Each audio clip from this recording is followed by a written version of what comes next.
Hey everyone, Mr. Happy here, and in this video we got to talk about an update that Final Fantasy XIV Mobile literally just rolled out not too long ago that's definitely gonna be a little bit divisive, especially as we start looking towards the eventual Western release. So, Final Fantasy XIV Mobile is a free-to-play MMO, currently only available in China, but has already begun closed beta testing in Japan at the very least. It is planned for a global audience, so much so that there's even rumors of multilingual support for the Chinese version in patch 2.2, which would be slated for November, which means our English version might actually be out by then.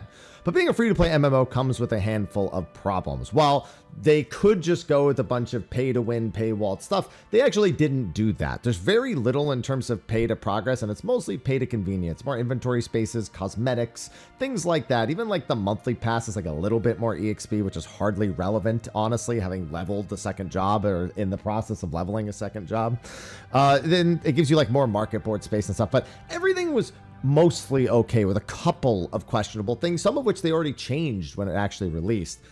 However, because of the low paywalling, bots are running rampant. There's tons of issues with bots, spamming fates, mining, the trial roulette, leveling roulette, all sorts of things.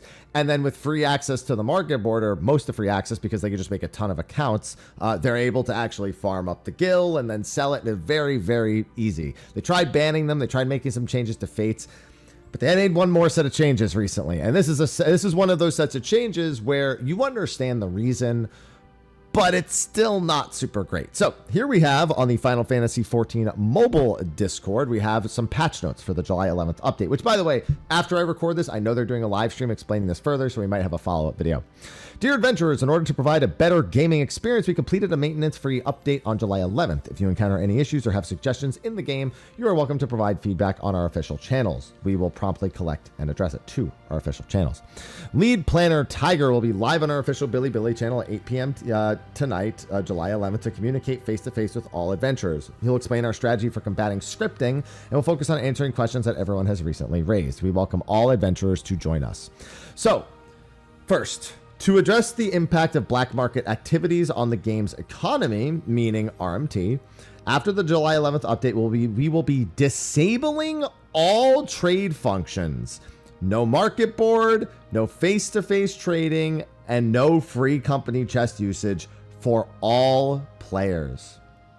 Now, it doesn't stop there. These features will only be available to characters with a cumulative top-up of 30 yuan or more. Simultaneously, we will be accelerating the rollout of more measures to combat black market activity. So 30 yuan, I don't know the conversion. I think I saw somebody say that's like $6. 30 yuan to USD, $4.18. But I think that you would have to purchase at least the $6 equivalent pack in order to do that. So basically putting a small cost behind some basic functions in order to stop RMT, because if they're getting banned, they're not going to constantly shovel $5 at a lot of these things in order to get access to them.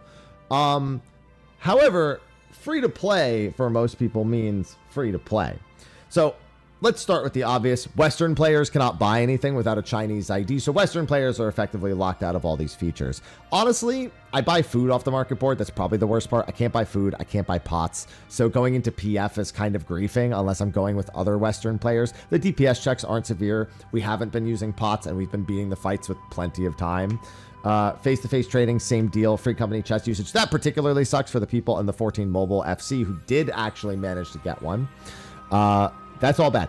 But there are actually tons of Chinese players in the chat channels, because there are public chat channels in the game as well, who are very, very upset with it also, because these are all very basic functions being paywalled.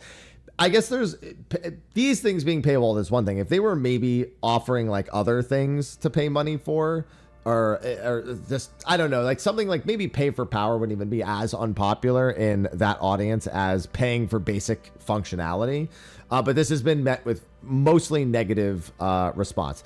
We get it. It is to combat bots. It is a very logical way to combat bots, but it is going to be something that is hard to imagine sticking in the long term. Because unfortunately, it just fills too many things where it's like, people already look at a free-to-play MMO like, how are they going to squeeze money out of me?